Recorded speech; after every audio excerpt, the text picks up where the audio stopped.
Hello children, good morning to all of you. As you know that we are doing chapter 7, living organisms and their surroundings. We have seen that there are different characteristics of living things which have done in previous classes. But today we will do the last characters of living things. The characters is living things have a definite lifespan. Okay, living things have definite means a limit age, limit time. Okay, we all die after some times, so our life is fixed, not indefinite. Okay, our life is definite for appropriate time. Okay, so here, see here, living things have a definite lifespan means although all living organisms grow, there is a limit to which they can grow and live. Human beings grow from a newborn child to teenager to an adult, after which they grow older and finally die. Newborn child to teenager after adult, and after which we grow older and finally die. This is the growth and development cycle. Different animals have different lifespans. For example, on the average, a bacterium lives for 20 minutes. Only 20 minutes. Life of bacteria. A squirrel for 8 years. A squirrel 8 years. And a tortoise for 120 years. My God. Lifespan of tortoise is 120 years. Plants also have a lifespan, but they usually live much longer than animals do. For example, a pine tree can live for thousands of years. Pineapple tree live thousands of years. Okay. Here you can see the given picture. Animals live up to 1 to 150. So lifespans of animals is from 100 to 150 years. Okay. Trees can live for thousand of years. Okay. So in this way, we know that living things have a definite lifespan. Some animals live 1 to 150. Trees can live for thousand of years, whatever. Okay. So next we will do living things, non-living things. Next topic is non-living things. In non-living things means the things which are not reproduction, breathe.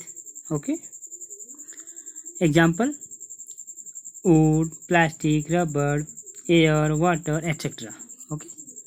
So here we see interaction of biotic and abiotic. There are two terms in non-living things: biotic and abiotic components. Biotic component means plants, animals and other organisms, that is scavengers. In animals, some are herbivorous, some are carnivorous and some are omnivorous. Okay. So let's study. Non-living things Now that we have read about the characteristics of living things, we can understand non-living things better.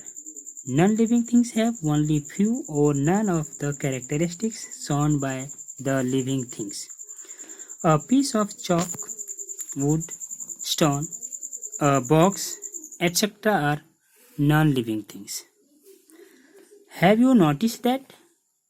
Cars, cycles, and trains also move, and that crystals grow when they are kept in a chemical solution.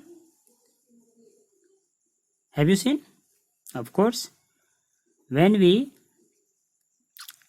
keep crystals in a chemical solution, they grow.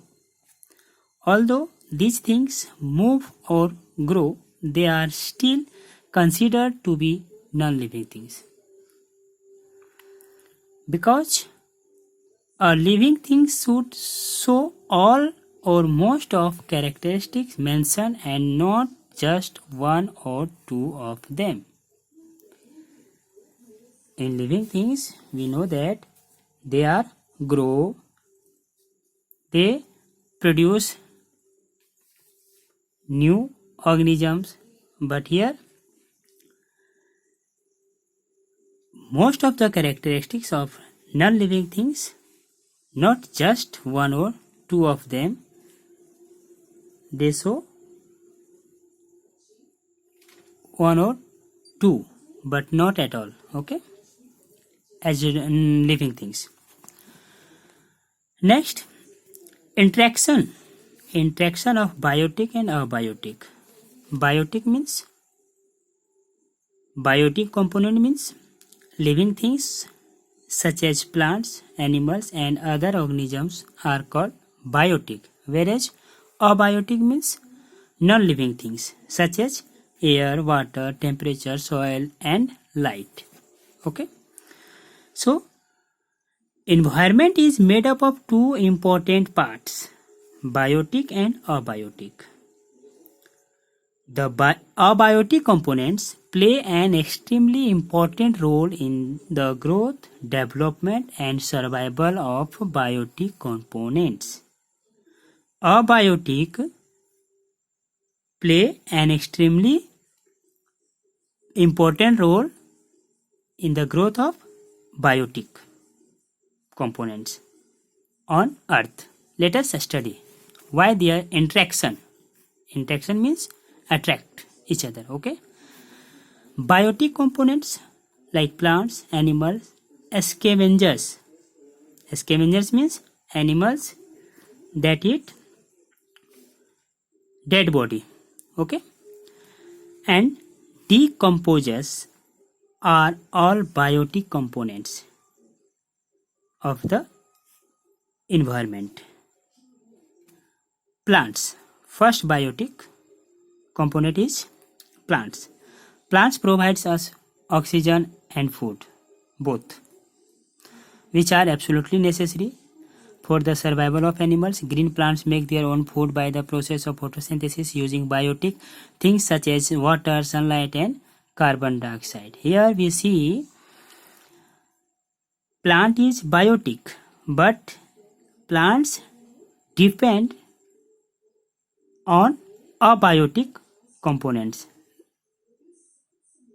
like water, sunlight, and carbon dioxide. Without of these, they cannot make their own food. That's why all biotic components depend on the abiotic plants. Okay.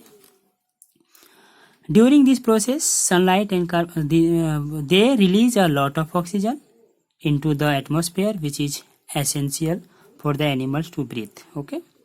So here we see that abiotic plants, abiotic components are attract to abiotic plant, abiotic components. Okay. As plants, similarly, animals also depend on abiotic. How? Animals also produce their own food and depend upon plants for their food requirement. Some animals which directly depend upon plants and eat them as their primary food are called herbivorous. Animals like goat, cattle, etc. are herbivorous, whereas lion, tiger, cheetah are carnivorous. Why? Because they eat herbivorous as their food. They eat other animals, dead of other animals, and some are omnivorous. Omnivorous means which eat both plants and other animals. They use it for obtaining energy and growth of the body. When they die, these nutrients are returned to the environment. So, we can say that biotic and abiotic components are attracted to each other. Okay? So guys,